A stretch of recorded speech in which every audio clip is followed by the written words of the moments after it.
Hello everyone and welcome back to the Movie Clips channel. In this video I am going to explain the ending of See How They Run 2022 as well as some of the important plot details. In 1952, 6-year-old Kia watches her mother leave their shack in the marsh. Before long, her siblings, including her beloved 12-year-old brother Jody, depart too, leaving Kia alone with Pa, a drunken, disabled World War II vet prone to violent rages. Pa gives Kia $1 a week for food. In town, older boys, including Chase Andrews, pass her on their bikes. Kia spends most of her time in the marsh with the gulls. Mrs. Culpepper, a truant officer, takes Kia to school, where she is humiliated and never returns. Over the years, townspeople call her Dirty, the Marsh Girl, Missing Link, and Marsh Trash. Kia takes PA's fishing boat exploring. When she gets lost, one of Jody's friends, Tate Walker, guides her back to her channel. Tate lives alone in town with his dad, Scupper, a fisherman. For a while, Kia and Pa fish together and enjoy each other's company. Pa introduces Kia to Jumpin, an older black man who sells gas and supplies. Kia's mother sends a letter, but Pa burns it and returns to drinking. Pa finally disappears when Kia is 10 years old. Kia supports herself selling mussels to Jumpin, whose wife Mabel collects clothes for Kia from Colored Town. Kia continues watching Tate as well as Chase and his friends. When she is 14 years old, Kia finds a series of special feathers left in a tree stump in the marsh. One day, she leaves a special feather in return. After that, Tate appears at the stump and offers to teach her to read. Tate and Kia begin to meet at a secret cabin in the marsh where he teaches her to read. As Kia matures, Tate brings her a biology textbook and Mabel gives her a bra. One day Tate finds Kia sick on Point Beach. He explains to her that she is having her period. Kia and Tate continue their lessons and she invites him inside her shack and shows him her collection of natural objects. One day, Tate kisses Kia and they begin a romantic relationship. Their desire grows but they avoid having sex. Tate leaves early for college and tells Kia he will visit on the 4th of July.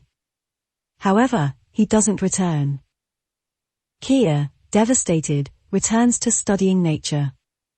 When Kia is 19 years old, Chase catches her eye on Point Beach. He is a popular, good-looking, confident, former high school quarterback. Chase approaches Kia on Jumpin's wharf and invites her on a picnic. At the picnic, Chase gives Kia a rare scallop shell.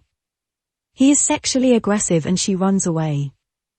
When Kia and Chase meet 10 days later, he apologizes and takes her to see the abandoned fire tower. Kia gives Chase a necklace made from the scallop shell. Chase says he won't approach her sexually unless she wants him to. Kia gets closer to Chase. Tate, who is home from college, wants to apologize to Kia, but sees her kissing Chase and turns away. Chase starts talking about marriage and invites Kia on an overnight trip. She joins him and they have unsatisfying sex in a cheap motel room. Still, their relationship continues.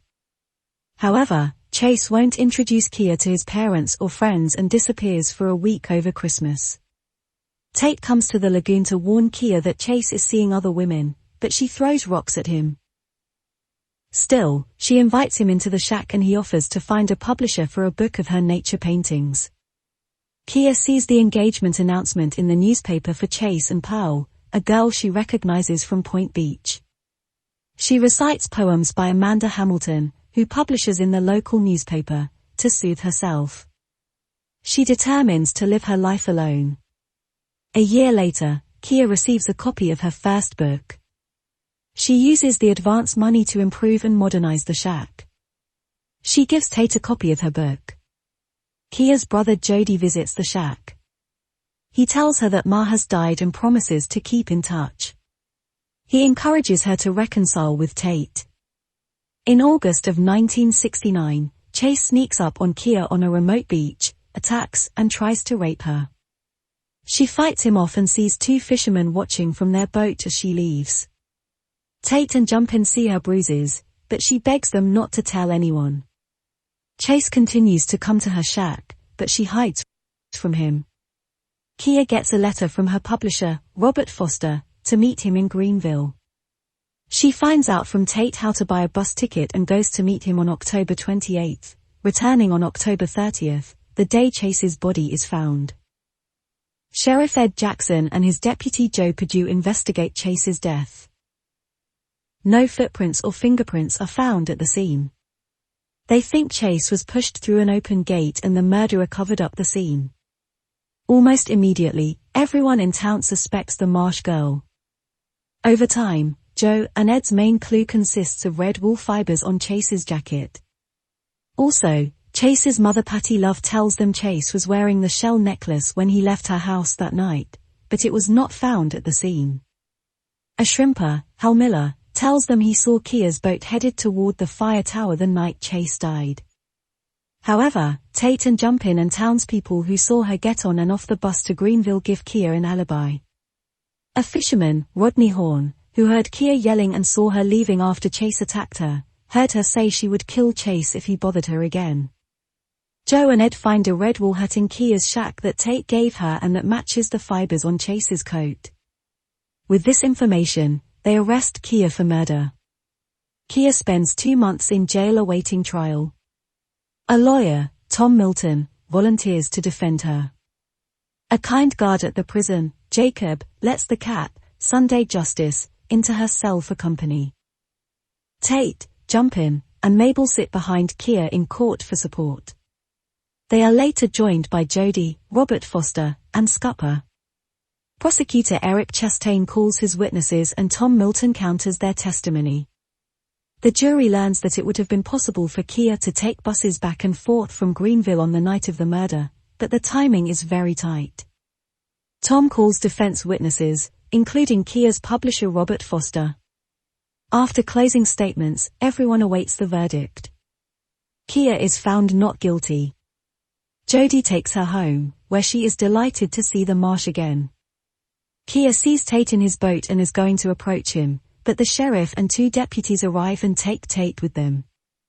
She learns that Scupper has had a stroke and died.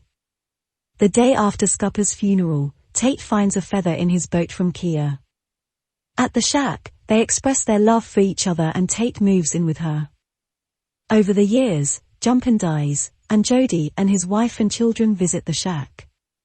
Tate works at the nearby lab and Kia writes 7 more books. One day Tate finds Kia in her boat, dead of a heart attack at age 64. On her tombstone, he inscribes the Marsh girl. Many townspeople come to Kia's funeral on her land. That night, Tate finds 2 items beneath the floorboards. One is a box of poems by Amanda Hamilton, a pseudonym Kia used, including a poem describing Chase Andrews' death. Tate also finds the shell necklace Kia gave Chase. Tate burns the poems and rawhide cord and crushes the shell on the beach for the tide to take away.